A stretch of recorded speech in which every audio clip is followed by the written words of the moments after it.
किसान आंदोलन पे हम आज बात करेंगे। किसान आंदोलन देश में पूरा वातावरण बना हुआ है। अभी अभी किसान आंदोलन की जीत हुई है, इसलिए पहले किसान आंदोलन से हम इन किसान आंदोलनों के इतिहास को जानना शुरू करते हैं। भारत का पहला किसान आंदोलन हमें 1773 में नज़र आता है।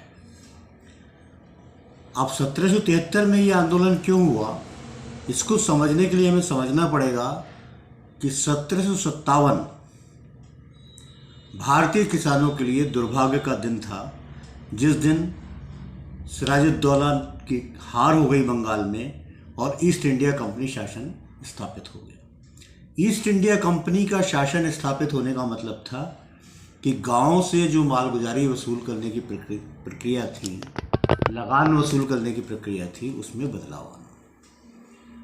अंग्रेजों ने जमींदारियां बेच दी और ये जमींदारियां जिन लोगों ने खरीदी उनका किसानों से कोई रिश्ता नहीं था। वो व्यापारी वर्ग के लोग थे या ब्राह्मण वर्ग के लोग थे। अब ये जमींदारों से किसानों ने जो लगान देना था उसका रिश्ता पुराना ख़त्म हो गया कि 1/6 लगान देनी है। हर किसान को अपनी उपज का 1/6 देना है। अब लगान की मांग पैसे में की जाने लगी और अंग्रेज चूंकि अपने जमींदारे जो बेचे उन्होंने उनसे ज़्यादा से ज़्यादा धन लिया, इसलिए वो ज़्यादा से ज़्यादा कमा लेना चाहते थे बिजनेस की तौर से। तो किसानों से वसूली बढ़ गई, किसान संकट में आ गए और किसान जब संकट में आ गए तो बंगाल में 1769 में अकाल पड़ गया और इस अकाल में बहुत से लोगों ने बंगाल से पलायन भी करा और तमाम गांवों में दुर्दशा फैल गई। इस हालत में भारत की परंपरा के हिसाब से भारत के जो सन्यासी और फकीर थे, और उन सन्यासी और फकीरों में बहुत से लोग ऐसे थे जो पहले सैनिक सेवा कर चुके थे। इन लोगों ने मिलके सन्यासी विद्रोह जिसे कहते हैं, किसानों के विद्रोह की शुरुआत की। और किसान जो दुर्दशा का शिकार थे, वो किसान इनके साथ जुड़ के सन्यासियों के साथ किसानों ने अपनी ताकत बनाई और अंग्रेजी राज से मुक्ति का प्रयास किया।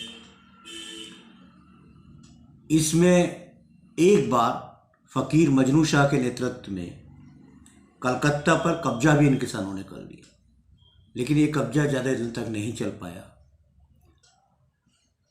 लेकिन आंदोलन जो है किसानों का, ये ऐसा लिखते हैं इतिहासकार कि 40 वर्ष तक किसान आंदोलन चलता है।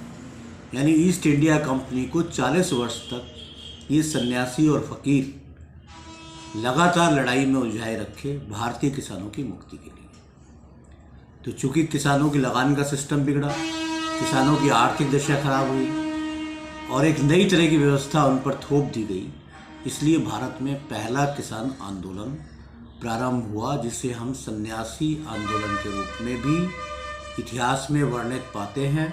और इस आंदोलन के ऊपर ही एक उपन्यास लिखा बंकिम चंद्र ने, जिसका नाम है आनंद मठ। माना जाता है कि भारत के अंदर भारतीय राष्ट्रवाद की शुरुआत करने में इस आनंद मठ के नामक उपन्यास का बहुत योगदान था। विशेषकर बंगाल में इस उपन्यास को पढ़ने के बाद बहुत से लोग इसी मॉडल पे अंग्रेज़ों को बाहर निकालने की कोशिश करने लगे। तो ये हमारा पहला आंदोलन था किसानों का, जिसे सन्यासी आंदोलन कहा जाता है, फ़कीर आंदोलन कहा जाता है।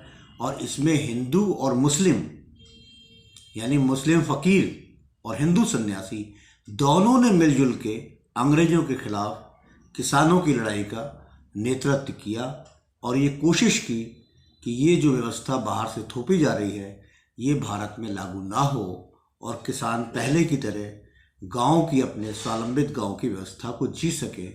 तो इस विद्रोह को भारत के पहले किसान आंदोलन के रूप में जाना जाता है।